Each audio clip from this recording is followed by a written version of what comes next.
বাংলাদেশের সর্বশেষ আপডেট সংবাদে আপনাকে সুস্বাগতম। আমাদের চ্যানেলের নতুন দর্শক হয়ে থাকলে চ্যানেলটিকে সাবস্ক্রাইব করুন। প্রথমেই জানিয়ে দিচ্ছি সংবাদ শিরোনাম, এরপর জানাবো বিস্তারিত।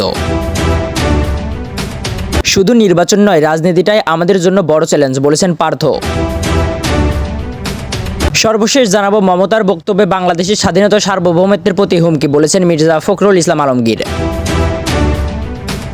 শুধু নির্বাচন নয়, রাজনীতিটাই আমাদের জন্য বড় চ্যালেঞ্জ বলেছেন পার্থ। বাংলাদেশ জাতীয় পার্টির চেয়ারম্যান ব্যারিস্টার আন্দেলিপ পার্থ বলেছেন, তরুণদের আগে যেভাবে হ্যান্ডেল করা যেত এখন আর সেভাবে করা যাবে না, কারণ নতুন এই জেনারেশন অনেক সচেতন, মোর ডেমোক্রেটিক। তাই কেবল আগামী নির্বাচন নয়, টোটাল রাজনীতিটাই আমাদের জন্য বড় চ্যালেঞ্জ। সাবেক এই এমপি গণমাধ্যমকে দেওয়া সাক্ষাৎকারে এসব কথা বলেন। প্রশ্ন, এত বড় একটা ছাত্র জনতার গণ অভ্যুত্থান ঘটে গেল দেশে, অনেকে একে দ্বিতীয় স্বাধীনতা বলেছে, এই তুলনাটাকে আপনি কিভাবে দেখেন? আন্দেলিপ রহমান পার্থ, তুলনা করতেই পারেন, কিন্তু স্বাধীনতা জিনিসটার গুরুত্ব তো আলাদা। এটা সম্পূর্ণ বাংলাদেশের জন্ম, তবে আমি কোনো অর্জনকেই ছোট করে দেখি না। স্বাধীনতার সময় 30 লাখ মানুষ শহীদ হয়েছিল এবং সেখানে মুক্তিযোদ্ধাদের অংশগ্রহণ ছিল আলাদা বিষয়, তবে এবারও অনেক মানুষ জীবন দিয়েছে। আসলে এই আন্দোলনটা ছিল গত 15-16 বছরের মানুষের মানে পুঞ্জীবিত ক্ষোভের বহিঃপ্রকাশ। সরকার অহংকারী হয়ে গেছিল, তাই আমি মনে করি আল্লাহর তরফ থেকে এসেছে এই পতন। প্রশ্ন, এই আন্দোলনে বিজেপি সহ রাজনৈতিক দলগুলোর অবদান কতটুকু? আন্দেলিপ রহমান পার্থ বলেছেন, অবদান কতটুকু বলতে পারবেন না, তবে আমাদের ছাত্র সংগঠন তো সক্রিয়ভাবেই অংশগ্রহণ করেছে। আমাদের 6 জন ছেলে এই আন্দোলনে মারা গেছেন। আমি নিজেও জেলে গিয়েছিলাম এই আন্দোলনের পক্ষে স্টার্ট দেওয়ার জন্য। আমরা রাজনৈতিক দলগুলো প্রথম থেকে আন্দোলন করে আসছি, কিন্তু এই আন্দোলনকে শুধু 15 দিনের আন্দোলন বললে ভুল হবে। 200 রানের 180 রান আমরা করে নিয়েছি, আর হয়তো এরা 10 বলে 20 রান করেছে। এই ছাত্র জনতা একটি ম্যাসিভ আন্দোলনের লিড দিয়েছে, ফলে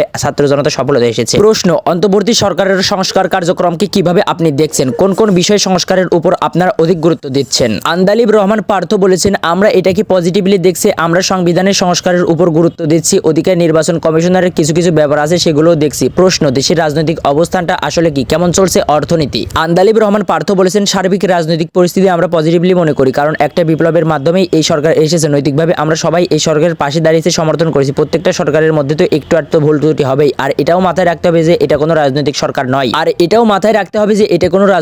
নয়। এটি একটি অন্তর্বর্তী সরকার, যাকে আমরা সবাই সব জায়গা থেকে সাপোর্ট করার চেষ্টা করি, যাতে আমরা আমাদের কাঙ্ক্ষিত লক্ষ্যে পৌঁছাতে পারি। কোনোভাবেই যেন এই সরকার ফেল না করে। অর্থনীতির কথা বলতে গেলে আমি বলবো অর্থনীতি একটু স্থবির, কারণ বড় বড় ব্যবসায়ী বা শিল্পপতি কিংবা ইনভেস্টর বলেন, সবাই মনে করেন যে জনগণের সরকার অর্থাৎ নির্বাচনের সরকারের দায়িত্ববোধ বা জবাবদিহিতা বেশি থাকে। হয়তো এই চিন্তা থেকে ইনভেস্টমেন্টটা কম হচ্ছে, কিন্তু অন্ততপক্ষে ভালো দিকটা হলো আমরা এখন ব্যাংক লুটপাটের কথা শুনছি না। প্রশ্ন, বিএনপির ভারপ্রাপ্ত চেয়ারম্যান তারেক রহমান বলেছেন, আগামী জাতীয় নির্বাচন বিএনপির জন্য একটি বড় চ্যালেঞ্জ। আপনার দলের জন্য কি এটা চ্যালেঞ্জ? আন্দেলিপ রহমান পার্থ বলেছেন, এটা সবার জন্যই চ্যালেঞ্জ। আওয়ামী লীগ যেভাবে প্রতিষ্ঠানগুলোকে নষ্ট করে দিয়ে গেছে, পার্লামেন্টারি সিস্টেম, নির্বাচনী ব্যবস্থা সবকিছুই নষ্ট করে দিয়েছে। এই অবস্থায় দেশের বৃহত্তর রাজনৈতিক দল হিসেবে সমস্ত দেশপ্রেমিক জাতীয়তাবাদী শক্তিকে লিড দিতে হলে বিএনপির নিজেকে নতুনভাবে সামনে আনতে হবে। সম্প্রতি একটি নতুন মেসেজ আমাদের বাংলাদেশকে দিয়েছে। বর্তমানে 4 থেকে 5 কোটি তরুণ ভোটার আছে, এদের আগে যেভাবে হ্যান্ডেল করা যেত এখন আর সেভাবে করা যাবে না, কারণ এই নতুন জেনারেশন মোর ডেমোক্রেটিক। কাজেই শুধু নির্বাচন নয়, রাজনীতিটাই আগামী দিনের জন্য আমাদের বড় চ্যালেঞ্জ। আমরা যদি জনগণের আশা আকাঙ্ক্ষা অনুসারে কাজ না করতে পারি, নতুন প্রজন্মের প্রত্যাশা অনুযায়ী রাজনীতি না করতে পারি এবং এদেরকে যদি সেভাবে হ্যান্ডেল না করা যায়, তাহলে আমাদেরকেও একদিন ওদের আস্থা করে ছুঁড়ে ফেলে দেবে। প্রশ্ন, নতুন নির্বাচন কমিশন গঠিত হয়েছে, এই কমিশনের কাছে আপনার প্রত্যাশা কতটুকু? আন্দেলিপ রহমান পার্থ বলেছেন, একটা ভালো নির্বাচন করার জন্য তো শুধু নির্বাচন কমিশন নয়, লোকাল গভর্নমেন্ট, পুলিশ ও অন্যান্য অনেক মন্ত্রণালয় আছে যাদের ইনভলভমেন্ট আছে, কারণ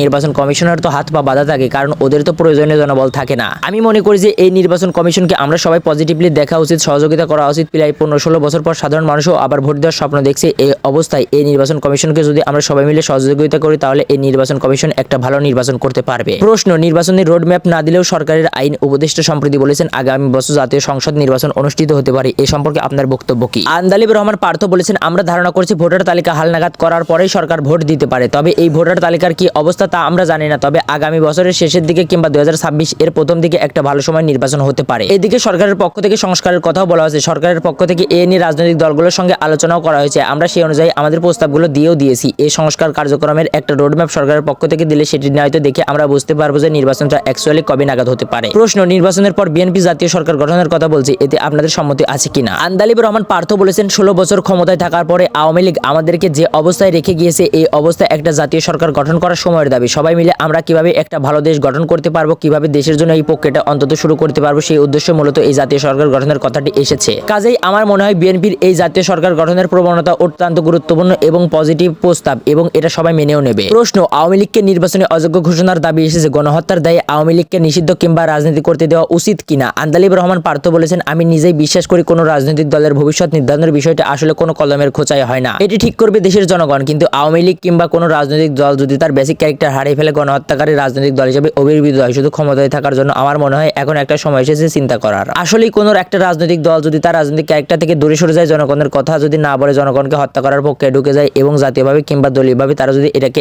এন্ডোর্স করে, তখন শুধু আওয়ামী লীগ কেন, যে কোনো দলের রাজনীতি থেকে নিষিদ্ধ করার একটা প্রভিশন সংবিধানে রাখা উচিত। প্রশ্ন, আওয়ামী লীগের বিচার করা উচিত কিনা, সেটি কিভাবে হওয়া উচিত? আন্দালিব রহমান পার্থ বলেছেন, গণহত্যার দায়ে আওয়ামী লীগের অবশ্যই বিচার হওয়া উচিত। আওয়ামী লীগ যদি দলীয়ভাবে এই হত্যাকাণ্ডকে অ্যাডারেন্স করে থাকে তাহলে দলীয়ভাবে থাকা উচিত, আর যদি ক্ষমতায় থাকার জন্য ব্যক্তিগতভাবে করে থাকে তাহলে ব্যক্তিগত বিচার হওয়া উচিত। মোট কথা বিচারটা করা উচিত যাতে ভবিষ্যৎ এ ধরনের অন্যায় করার সাহস আর কেউ না পায়। প্রশ্ন, বাংলাদেশ ছাত্রলীগকে নিষিদ্ধ করা হয়েছে, বিষয়টি কিভাবে দেখেন? আন্দালিব রহমান পার্থ বলেছেন, খুবই পজিটিভলি দেখি। ছাত্রলীগ তো কোনো রাজনীতি করতো না, হত্যা, খুন, ধর্ষণ, রাজাহানি, অর্থ পাচার সহ যাবতীয় অপরাধ তারা করতো। প্রশ্ন, জাতীয় নির্বাচনের আগে স্থানীয় সরকার নির্বাচন করা উচিত কিনা? আন্দালিব রহমান পার্থ, আমি সবসময় স্থানীয় নির্বাচনের পক্ষে। আর যেহেতু এই সরকার কোনো রাজনৈতিক সরকার নয়, বরং এই সরকারও নতুন এবং নির্বাচন কমিশনও নতুন, সুতরাং স্থায়ী সরকার নির্বাচনের প্রক্রিয়াটা শুরু করলে অন্তত এটা বোঝা যেত যে তারা কতটুকু কি করতে পারেন এবং কতটুকু কোন জায়গায় বাধার সম্মুখীন হন। প্রশ্ন, বর্তমানে প্রেক্ষাপটে সংবিধান সংশোধনের দাবি উঠেছে, এই পরিবর্তনের ক্ষেত্রে কোন বিষয়গুলো মুখ্য হওয়া উচিত?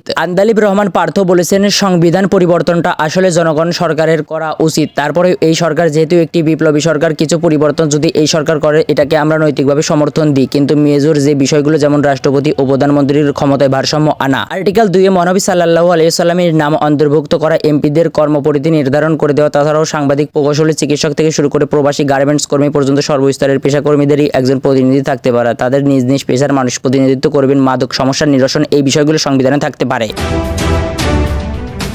মমতার বক্তব্য বাংলাদেশের স্বাধীনতা সার্বভৌমত্বের প্রতি হুমকি, বলেছেন মির্জা ফখরুল ইসলাম আলমগীর। বাংলাদেশে জাতিসংঘের শান্তিরক্ষী পাঠানো নিয়ে পশ্চিমবঙ্গের মুখ্যমন্ত্রী মমতা বন্দ্যোপাধ্যায় যে বক্তব্য রেখেছেন তা বাংলাদেশের স্বাধীনতা সার্বভৌমত্বের প্রতি হুমকি স্বরূপ মন্তব্য করেছেন। অবিলম্বে এই ধরনের বক্তব্য প্রত্যাহারের দাবি জানিয়েছেন বিএনপির মহাসচিব মির্জা ফখরুল ইসলাম আলমগীর। সোমবার রাতে লন্ডন থেকে মুঠোফোনে গণমাধ্যমের কাছে দলের পক্ষ থেকে তিনি এই প্রতিক্রিয়া ব্যক্ত করেন। মির্জা ফখরুল বলেন, সকালে কয়েকটি পত্রিকায় একটা সংবাদ দেখলাম যে ভারতের রাজ্য পশ্চিমবঙ্গের মুখ্যমন্ত্রী যে উক্তিটি করেছেন বাংলাদেশ সম্পর্কে, সে বিষয়ে আমি বক্তব্য না রেখে পারছি না। তিনি যে উক্তিটি করেছেন বাংলাদেশের শান্তিরক্ষী প্রেরণে, এটা সম্পূর্ণভাবে বাংলাদেশের স্বাধীনতা সার্বভৌমত্বের প্রতি একটি হুমকি স্বরূপ, এবং আমি মনে করি এই বক্তব্যের মধ্যে দিয়ে নেতৃবর্গের যে দৃষ্টিভঙ্গি তা কিছুটা হলেও প্রকাশিত হয়েছে। আমি মনে করি পশ্চিমবঙ্গের মুখ্যমন্ত্রী মমতা বন্দ্যোপাধ্যায়ের এই বক্তব্য তার অবিলম্বে প্রত্যাহার করা উচিত। এই ধরনের কোনো চিন্তাও তাদের মধ্যে থাকা উচিত হবে না, কারণ বাংলাদেশের মানুষ মুক্তিযুদ্ধ করে স্বাধীন হয়েছে এবং সম্প্রতি একটা বিপ্লবের মধ্যে দিয়ে তারা গণতন্ত্রকে ফিরে পেয়েছে। এদেশের মানুষ যে কোনো মূল্যে এই ধরনের চক্রান্তকে রুখে দাঁড়াবে। সোমবার বিধানসভার শীতকালীন অধিবেশনে যোগ দিয়ে তৃণমূল নেত্রী মমতা বাংলাদেশের ধর্মীয় সংখ্যালঘুদের নিরাপত্তা নিশ্চিত করতে প্রধানমন্ত্রী নরেন্দ্র মোদীর ব্যক্তিগত হস্তক্ষেপ চেয়েছেন। এনডিটিভি লিখেছে, বাংলাদেশের আন্তর্জাতিক কৃষ্ণ ভাবমূর্ত সংঘ